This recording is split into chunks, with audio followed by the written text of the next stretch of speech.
Okay, so let's talk about the D antigen. Now, I told you that the D antigen is highly immunogenic.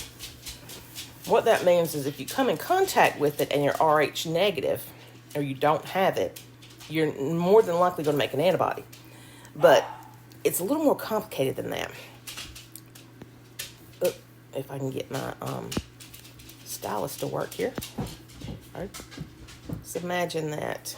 I use my finger. Come on. Here we go. Let's see if it'll work. And that's just frustrating. I'm trying to write a D antigen on this thing, and it won't let me. See if we can do it with red. This is funny. I know why, because it's layered with that. Okay, never mind. Let's figure this thing out in a different way. D antigen. Wait a second. D antigen.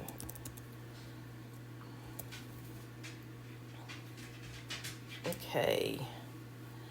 And let's cross fingers, hope we don't find anything bad.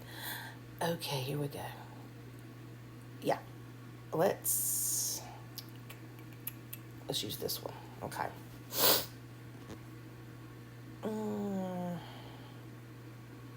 Open a new window. That's not really what I wanted, but we'll use it. Let's see. I'm going to shut this down. Anyway.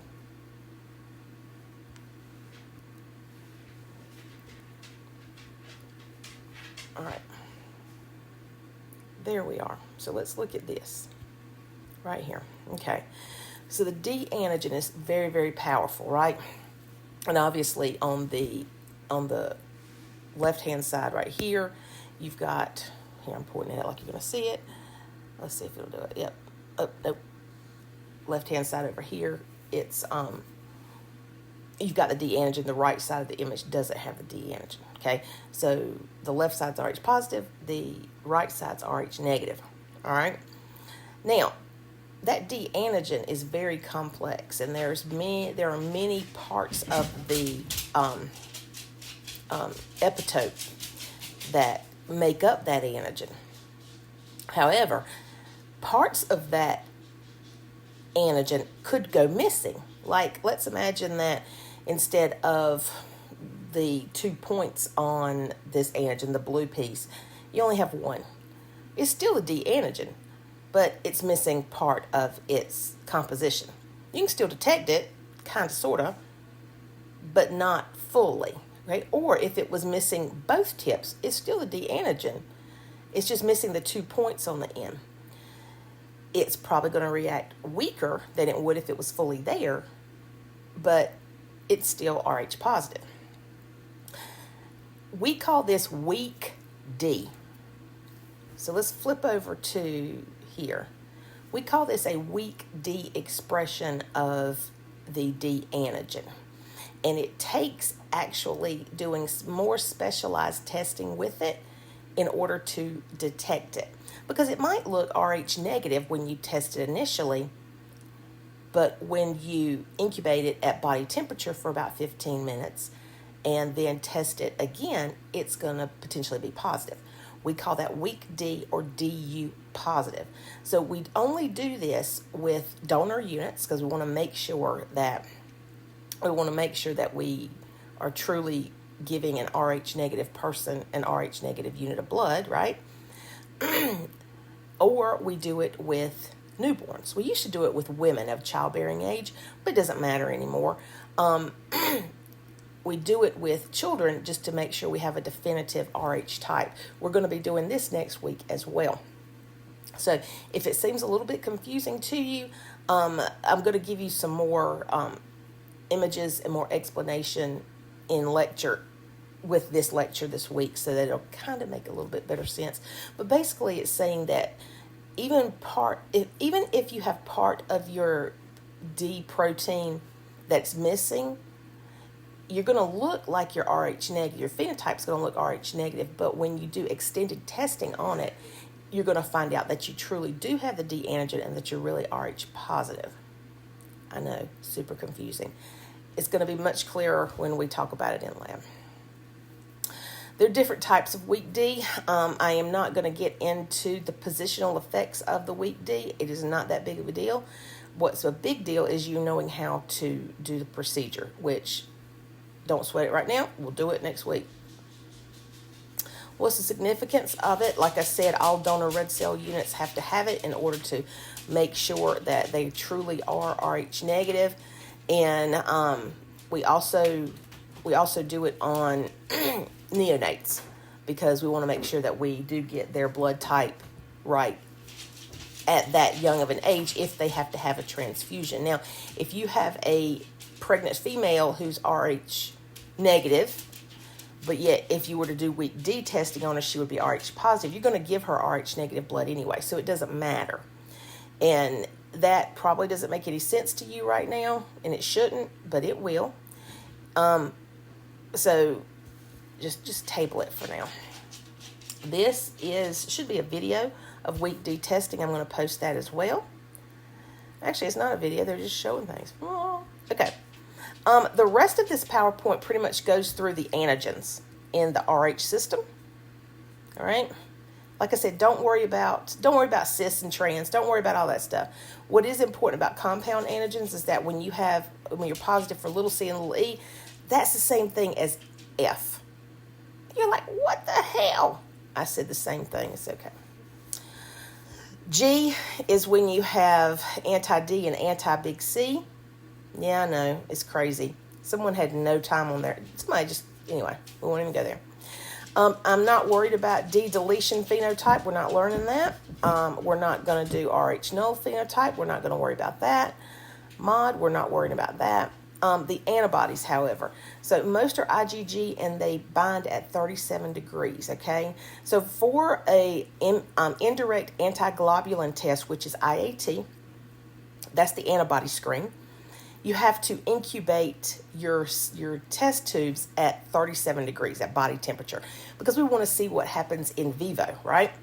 So when we talk about all these blood groups, we're going to be like, okay, they're primarily IgG or they're primarily IgM. They react at room temperature or they react at 37.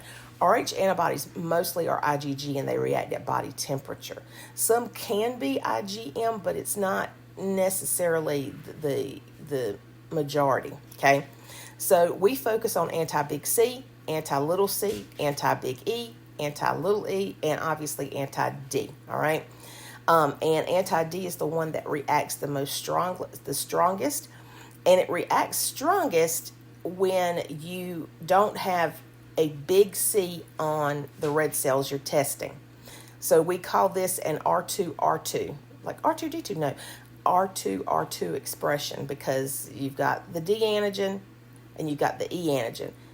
And because big C has so much influence on D, when the big C is not there, D can react stronger. All right. Clinical considerations, obviously transfusion reactions. You do not want to give someone with anti-D an Rh positive unit of blood because they will have an immediate hemolytic transfusion reaction. These antibodies can cross the placenta, so they can cause hemolytic disease of the newborn. And they can, like I said, cause hemolytic transfusion reactions. Now, aren't you glad that you're not having formal tests in this class? Because this is a lot of information, and you're going to know the information. But what I have seen with blood bank is that you binge on it, you take the test, and you purge it, and you don't remember it. So I want you to apply this stuff. So, yeah, you've got the practice quizzes, you've got the practice tests, you've got the assignments, you've got all of that, and that's great. But it's really hard to consolidate all of this into this time frame. So my goal for you by the end of the summer is to do pre-transfusion testing for Fred. Give him 2 units of compatible blood and plasma, and you're good. So it does take knowing all of this, but some things we could table. All right, there are your frequencies, okay? So you can use this to fill in your chart that I gave you yesterday. And those of you Thursday will get it tomorrow. And remember, I will be I will be online tomorrow morning with you guys in lab, okay? So even though I am not there in physical body, I'm there behind that camera, and Heather's going to help facilitate. So remember, 9 a.m. for Tuesday. If you guys can and want to come back tomorrow morning, be ready to go at 9. Not walking in the door at 9, okay? If you walk in the door at 9, you're going to miss out on this, all right? Because I've got to get you through it and get you out by 10. So at 9 o'clock, be ready to do your type and screen, all right? You don't have to come tomorrow, Tuesday's group, because you were there Tuesday. But if you want to, you can, 9 to 10. Now, Thursday's lab, I'm speaking to only Thursday. You start lab tomorrow at 10 a.m., not 9, all right? So if you come in at 9, you probably haven't watched this video. So you've got to have watched this video, all right? Okay, I'm going to put some stuff online. I'm going to find some more resources. And I'm also going to have opportunities next week if you want to come in on days that aren't your lab to practice these things. I'll be there, okay? So I'll put that up too, and we'll see what we can figure out. All right, guys, thanks for working with me, and I am so sorry about this.